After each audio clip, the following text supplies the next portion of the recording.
One thing that's really important here is Ibrahim, people, you may have heard this. The Quran says that there are people who did not accept the prophets because they said, we will follow our forefathers. You remember this?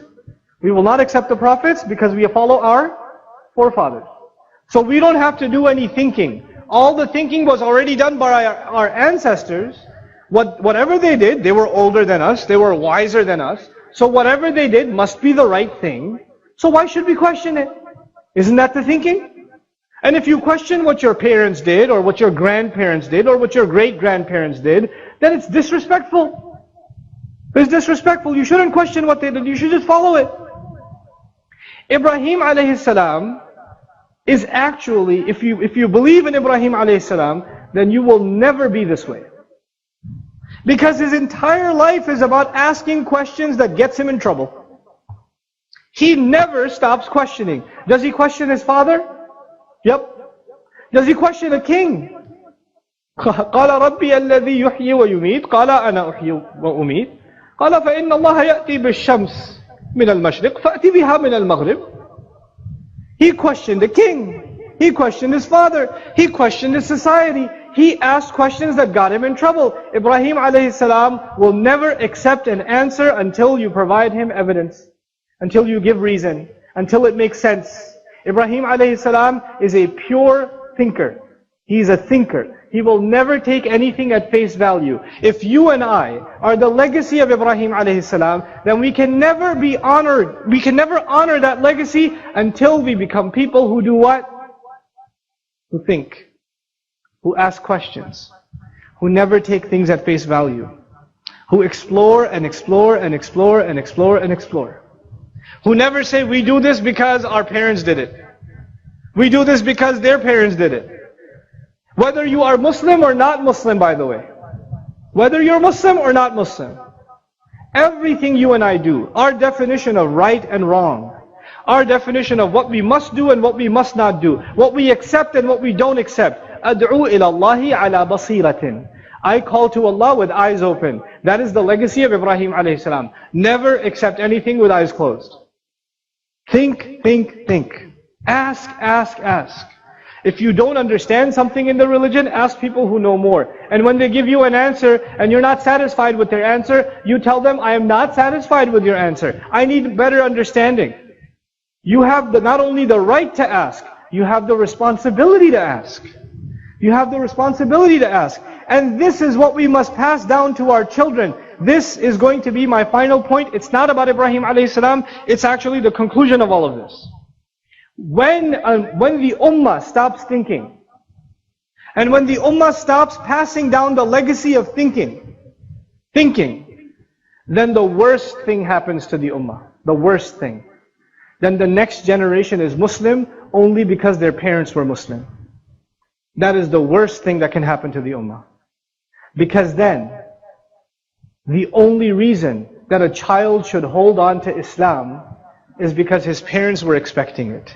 You know, we're living in a day and age where families are very separated, and children live a very independent life from their parents now.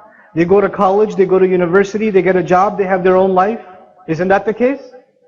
And when they have their own life, you'll notice the vast majority of, whether you're Buddhist or Hindu or Christian or Jewish or Muslim, it doesn't matter. You'll see most cases, the parents are religious and the children are what?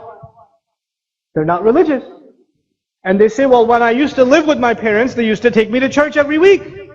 My father used to take me to Jumu'ah every week. But now I don't live with my dad, I'm in college, I'm free. I don't have to go now. I don't have a reason anymore. The reason was my parents. And when they go back for vacation to their parents' house, then they go back to Jumu'ah again. And then they go back to college and they're free again. Isn't it? You know why this happens? Because we did not teach our children how to think about Islam for themselves. Why are they Muslim? Why must they accept Allah? Why must they accept the Quran? Why must they ask intelligent questions? Our religion is not a religion where you just accept with your eyes closed, we just follow it. No, no, no, no, no. Ibrahim alayhi salam didn't even just ask people. Look at the legacy of Ibrahim alayhi salam. He even asked Allah, Rabbi arini kayfa tuhyil mawta. Master, show me, how do you give life to the dead? How do you do that? He even asked Allah. And Allah asked him, أَوَلَمْ تُؤْمِنْ? Didn't you already have iman? Didn't you already believe? قَالَ بَلَا وَلَكِنْ لِيَطْمَئِنَّ قَلْبِي. No, that's because I want to satisfy my heart. Allah is teaching us through the legacy of Ibrahim alayhi salam that we should ask questions until we satisfy our heart, until the heart is at peace. You must explore, you must think, and we must inculcate thinking into our children. Unfortunately today, even religious education, Islamic education is not about thinking anymore. Memorize these surahs, learn how to make wudu. Here's the time to make salah. Done. Your tajweed is good, done. Kids memorize Quran, that means he's already got a ticket to Jannah. Inna lillahi wa inna ilayhi raji'un. This child has memorized Quran, he's reciting Quran, but not for one day did he think about a single ayah of the Quran. How can that be? How can we be the religion? He's reciting أَفَلَا تَعْقِلُونَ وَلَا يَعْقِلُ. He's reciting, why don't you think? And he never thinks. You see the irony in that? You know? مَثَلُ الَّذِينَ كَفَرُوا كَمَثَلِ الَّذِي يَنْعِقُ بِمَا لَا يَسْمَعُ إِلَّا دُعَاءً وَنِدَاءً. This kid is leading Taraweeh, we're celebrating this child has memorized Quran, he's leading the prayer, and he's reciting the example of those who, when they hear the call of Allah, it's like they're hearing just the calls of animals, it doesn't make any sense to them. And he's reciting it, and he doesn't understand it. This is a tragedy. This is an absolute tragedy in this ummah. And it has to be undone, and this generation will have to undo it. Because wallahi al-azim, you know what is attracting people towards atheism? What's attracting people away from religion? I believe in science, I don't believe in God. There's all these people now. Why? Because they say, well, science, you get to think.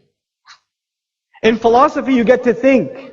In atheism, you get to think. When religions don't want you to think, maybe other religions don't want you to think. Our religion is based, rooted in thinking.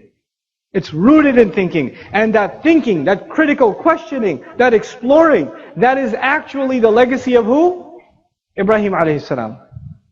We always talk about the struggles of Ibrahim alayhi salam, but we don't talk about the thought process of Ibrahim alayhi salam. We need a bunch of Ibrahim alayhi salams in our society.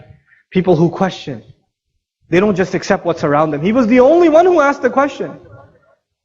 He had no family support, no society support. Young man got himself in trouble for asking too many questions. But you know what? That is what we have to revive. That's what we have to restore.